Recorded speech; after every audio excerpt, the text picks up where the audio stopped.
Hello friend, আশা করি সবাই ভালো আছো। প্রিপারেশন জোর কদমে চলছে সামনে যে এক্সামগুলো আছে সেগুলোর জন্য। এরকমই একটা এক্সাম ক্লার্কশিপ মেন্স আসতে চলেছে আমাদের, হয়তো নভেম্বরের শেষে বা ডিসেম্বরের প্রথমে বা খুব বেশি হলে জানুয়ারিতে হবে। তো রেজাল্টটা তো এই মাসের শেষে, মানে পুজোর আগে বা দুর্গাপুজো কালী পুজোর মিডিলেও দিয়ে দিতে পারে। তো রেজাল্ট যেহেতু একবার রব উঠেছে যে রেজাল্ট আসছে বা রেজাল্ট আসবে খুব তাড়াতাড়ি, তাহলে নিঃসন্দেহে সে 2-10 দিন এদিক ওদিক হবে। তাই বলে কি তুমি বসে থাকবে যে কবে রেজাল্ট বেরোবে, পাস করব কি করব না, তারপরে প্রিপারেশন নিব? বা কাট অফের আমি এখন যে কাট অফ সবাই বলছে ইউটিউবে, সেই কাট অফের তার কাছে আমি নেই, তাই প্রিপারেশন নিচ্ছি না। এটা হবে চরম ভুল সিদ্ধান্ত। যারা যারা ক্লাস দিয়েছো, ওই 50-এর আশেপাশে যারা আছে নাম্বার, সবাইকে বলবো যে, বা তারও কম নাম্বার যারা আছে সবাইকে বলবো যে প্রিপারেশন নাও। নইলে তখন রেজাল্ট বেরিয়ে গেলে, পিএসসি তো জানোই, রেজাল্ট বেরিয়ে গেলে তারপরে মেন নিতে ওস্তাদ। মিসলেনিয়াসে দেখলে, 2022-এর মেন্সে দেখেছো, 1 থেকে 1.5 মাসের মধ্যে তোমার নিয়ে নেবে। তখন যদি প্রিপারেশন নিব ভাবো, ভেবে থাকো যে রেজাল্ট বেরোবে তারপরে, তাহলে পিছিয়ে থাকবে। পরিষ্কার কথা। তো এই ক্লার্কশিপ মেন্স 2024 এই বিষয়ে 2-4 কথা আজকে বলবো। পুরো ভিডিওটা দেখো, নিশ্চয়ই উপকার পাবে। যে খবর চারিদিকে রটছে, যে খবর চারিদিকে রটছে যে 8,000+ ভ্যাকান্সি আছে, বা কেউ কেউ বলছে 9,000+ ভ্যাকান্সি। তো এই ভ্যাকান্সিটা তো কম না। বিসিএস এ কটা ভ্যাকান্সি থাকে? ডব্লিউবিসিএস এ এবার সব মিলিয়ে 600+ হয়েছে। অন্যান্য বার তো 300 কোনোবার 300 পার হয় না, তাই না? সেখানে এখানে কত গুণ বেশি ভ্যাকান্সি, ভাবতে পারছো? তো এখানে তোমার একটা অস্তিত্ব রক্ষার লড়াই, তোমার নিজের একটা কিছু অর্জন করার লড়াই। এমনিতেই দেখছো পরীক্ষাগুলো ঠিকঠাক হচ্ছে না, বা যে কটা হচ্ছে, তাহলে এমনিতে দেখছো পরীক্ষাগুলো ঠিকঠাক হচ্ছে না, তাই যে কটা পরীক্ষা হবে সেগুলোতে আমাদেরকে জান প্রাণ দিয়ে আধা জল খেয়ে লড়ে যেতে হবে। এবার আমার দীর্ঘদিনের অভিজ্ঞতা থেকে কিছু তোমাদের পরামর্শ দিচ্ছি, তোমাদের ভালো মনে হলে সেগুলো একটু মেনে চলো, আশা করি ভালো ফল পাবে। এখানে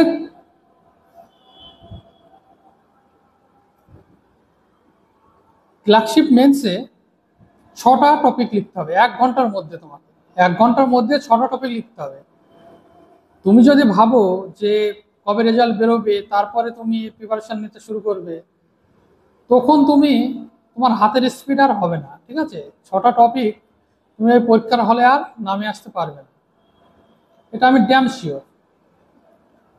তার জন্য কি করতে হবে, এখন থেকে তোমাকে প্রিপারেশন নিতে হবে। এর মাঝে তো আবার তোমার পুজো পড়বে, পুজোতে তো সবাই আনন্দ করবে, তুমিও আনন্দ করবে, তারপরে অসুখ বিসুখও তো লেগে থাকে মানুষের। তো সেই হিসাবে তো বেশি দিন নেই। ডিসেম্বর, বা যদি খুব বেশি হয় ডিসেম্বর বা জানুয়ারি, অত দূর যাবে না পিএসসি, তার আগে নিয়ে নেবে। দেখে নিও, তুমি মিলিয়ে নিও। তো তাহলে মেরে কেটে তোমার 2 মাস, তোমার হাতে 2 মাস টাইম আছে। তো এখন থেকেই তোমাকে ঘড়ি ধরে রপ্ত করতে হবে। 1 ঘন্টায় 6টা টপিক। এখানে 1 ঘন্টার মধ্যে তোমার, আবার পরীক্ষার হলে কি হয়, পরীক্ষার হলে তোমাকে অ্যাটেন্ডেন্সে সই করতে হয়, তারপরে তুমি প্রশ্নটা পড়বে, তুমি খাতাতে নাম লিখবে।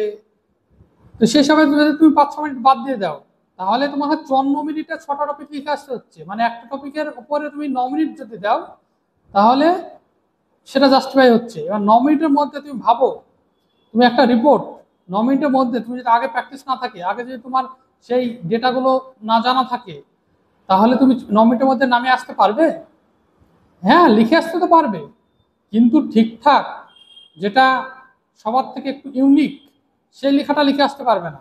বা পেসিস বা ট্রান্সলেশন, সেগুলো যদি প্র্যাকটিস ঠিকঠাক না থাকে, অনেক কিছু প্র্যাকটিস থাকলে অনেক কিছু কমনও পড়ে যায়, আবার তোমার একটা লেখার যে ফ্লো সেটা থাকে।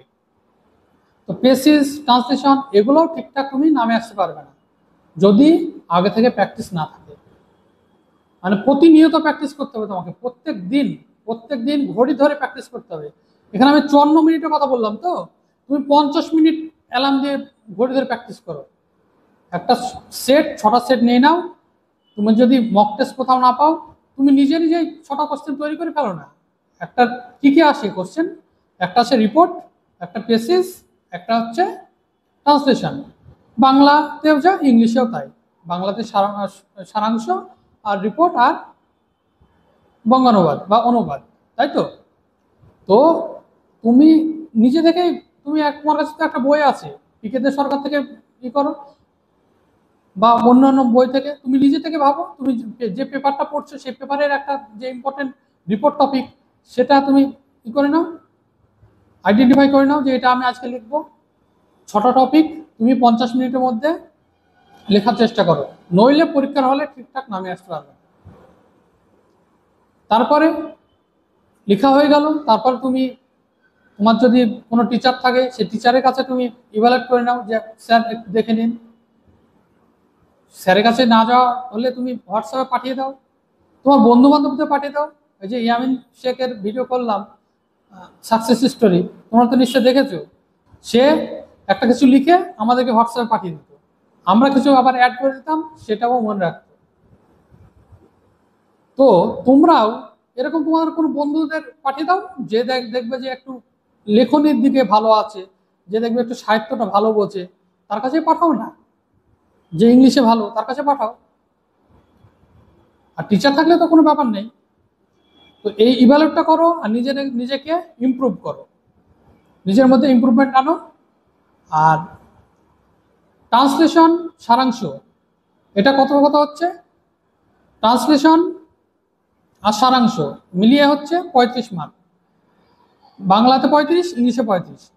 তাহলে এখানে 70 মার্ক। এই 70 মার্কে তুমি কিন্তু নতুন কিছু অ্যাড করতে পারছো না, মানে নতুন কিছু ডেটা অ্যাড করতে পারছো না। সারাংশতে তো তুমি যে কোনো ডেটা লেখা থাকলে বা কোনো রাজার নাম বা কারোর নাম লেখা থাকলে সেটাকে বাদ দিয়ে তোমাকে লিখতে হয়। আর ট্রান্সলেশন বেশি বোমবাস্টিক ওয়ার্ড ইউজ না করাই ভালো। তুমি সিম্পল সেন্টেন্স, সিম্পল ইসে লিখো, সহজ সরল ভাষায় লিখো, ঠিক আছে? বেশি বোমবাস্টিক ওয়ার্ড ইউজ করতে গিয়ে দেখা গেল সব কিছু হয়ে গেল, পুরোটাই নষ্ট হয়ে গেল, ঠিক আছে? তো তার থেকে সহজ সরল ভাষায় লিখো। আর তাহলে কি বললাম, এখানে 35, 35, 70 মার্ক। এখানে তুমি নতুন কিছু ডেটা ইউজ করতে পারছো না। এটার একমাত্রই, মানে পারফেকশন আনার একমাত্রই পন্থা প্র্যাকটিস অ্যান্ড প্র্যাকটিস। এখানে তুমি পিকেতে সরকারের যে যে ট্রান্সলেশন আছে আর প্রেসিজ আছে সবগুলো পড়ে নাও। অনেক সময় পিকেতে সরকার থেকে হুবহু তুলে দেয় পিএসসি, এখানে তুমি পিকেতে সরকারের সবগুলো পড়ে নাও। তার সঙ্গে সঙ্গে আর অন্যান্য বই যদি থাকে, যদি তোমার পিএসসির যে আগের পরীক্ষাগুলোতে যেগুলো এসেছে, ক্লাসিকে আসেনি, মিসলেনিয়াসে এসেছে বা ডব্লিউবিসিএসে এসেছে, এইসব প্রিভিয়াস ইয়ারের কোশ্চেনগুলো তুমি সব প্র্যাকটিস করে নাও। ট্রান্সলেশন আর প্রেসিস যদি চলে আসা কমন, তাহলে তো লে ছক্কা হাঁকে দিলে তোমার সেখানে 9 মিনিটও লাগবে না, 5 মিনিটে তুমি নামিয়ে দেবে, এটা আমার বিশ্বাস। আর রিপোর্টের ক্ষেত্রে বলবো পেপারটা পড়ো, পেপারটা পড়ো। তুমি যদি দেখো আগের বছরের যেটা এসেছিল রিপোর্টে যেগুলো এসেছিল সেগুলো হচ্ছে মানে করোনা ভাইরাস রিলেটেডই এসেছিল। তখন করোনা ভাইরাস চলছিল, 2019-এর যে মেন্সটা হয়েছিল তখন করোনা ভাইরাসের ওয়েব চলছিল। তো তখন করোনা ভাইরাস রিলেটেড এসেছিল, একটা পরিযায়ী শ্রমিকদের সমস্যা, আর একটা হচ্ছে মাস্কের সচেতনতা, এইসব টপিকই এসেছিল। তো এইরকমই কারেন্ট টপিকে আসবে। আবার বলাও যায় না যে তোমার পিছনের যে আগের ক্লাসশিপ হয়েছিল তখন কি হয়, কোশ্চেন তোমার একটা সেট জমা নেয় না পিএসসি, ঠিক আছে? অনেকগুলো সেট তারা জমা নেয়, সেখান থেকে একটা সেট তারা এক্সাম নেয়। তো এবার যদি পুরনো কোশ্চেন ওরকমভাবে পেডে দিয়ে দেয় তোমাদের, এখানে তো অন্য কিছু নাই। যেমন তুমি মিসলেনিয়াসে দেখো, তুমি যদি একবার পর্যালোচনা করো তাহলে বুঝতে পারবে মিসলেনিয়াসে টপিকগুলো কি এসছে, আত্মনির্ভর ভারত, তারপর কি এসছে লাদাখ, যে হয়েছে লাদাখের ফলে আমরা বিশ্বে চারিদিকে আমরা সাপোর্ট গেইন করছি। তারপর কি এসছে এমএসএমই, এমএসএমই কি হয়েছিল 3 বছর আগে, 3 বছর আগে তো ওটা চেঞ্জ হয়েছে, 2-3 বছর আগে তো চেঞ্জ হয়েছে, তাই না? এমএসএমইর যে বিভাজনগুলো, তাহলে এই টপিকগুলো কি, এগুলো হচ্ছে সব ওই আগেকার যে মিসলিনিয়াস একটা মেন হয়েছিল 2019-এর মিসলিনিয়াসের মেন যেটা হয়েছিল, সেই সময়কার যে কোশ্চেনগুলো, এগুলো সেই কোশ্চেনগুলো, ঠিক আছে। ডেসক্রিপটিভ এই যে টপিকগুলো, বা দেখবে কারেন্ট অ্যাফেয়ার্সে যে জিএসএ পেপারে যেগুলো দিয়েছে, জিএস পেপারে যে শর্ট কোশ্চেনগুলো দিয়েছে, সেগুলো দেখবে তুমি যদি সার্চ করো গুগলে, সেগুলো যে প্রথম কার সঙ্গে চুক্তি হয়েছিল বা কি, সেগুলো দেখবে 2019-20 কারেন্ট অ্যাফেয়ার্স। তাহলে কি দাঁড়াচ্ছে, কোশ্চেনটা পুরো হচ্ছে আগেকার কোশ্চেন, দু একটা হয়তো চেঞ্জ হয়েছে, কিন্তু ম্যাক্সিমামই হচ্ছে পুরোটা আগেকার কোশ্চেন।